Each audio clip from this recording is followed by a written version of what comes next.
reason that we filed the complaint was to really focus on this issue of improper spending on law enforcement and security, and this diversion of equity dollars from things that should be used for positive student supports to law enforcement. And you can see here, this is again in the aggregate 3 districts that we focused on in that complaint. There was like 14.3 million spent on law enforcement and security, but only about 8.7 million spent on mental health resources and restorative justice.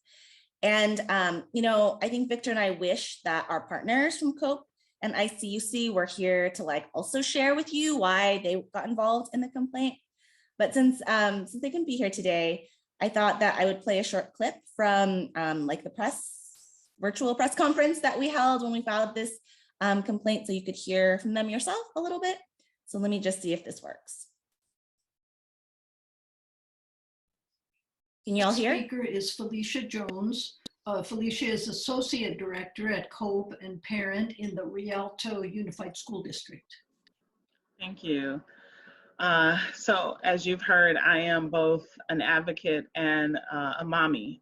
In fact, I started this work now over 20 years ago, but I can say that I really embraced the education piece when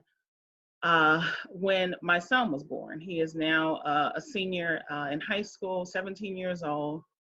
And I remember preparing for a baby shower when he was right before he was born. And there was a young boy killed outside of my office.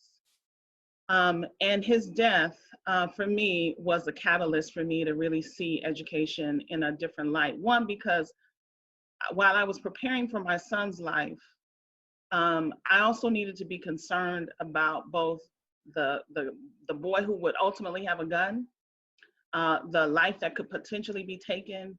And for me, education was the most critical thing that could happen to prevent that kind of harm to any child and create opportunity. So fast forward 17 years later, here we are. Again, I was hopeful that education could be, and still believe that education can be the secret sauce for our students, for our communities, the secret sauce to safety.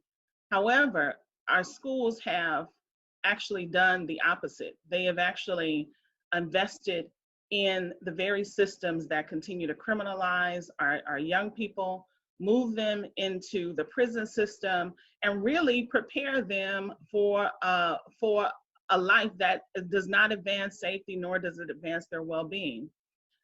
We started advocating for a local control funding because we believe that it would create the opportunities for us to get it right, for us to provide the kinds of academic supports that our students needed so that they could stay on course, that they would be able to go to college and have every opportunity. Instead, what we've seen is the flexibility gone terribly wrong, where our school districts are using it to pay to criminalize our young people and do the harm that you've already heard about.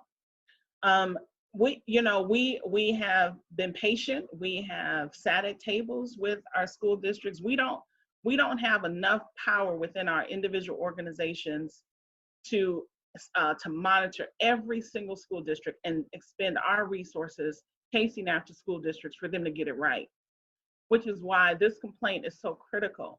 The rubber stamping has to stop. We have a county that has a responsibility to monitor and make sure that we are making the best use of the resources that come to all of our school districts and to our county.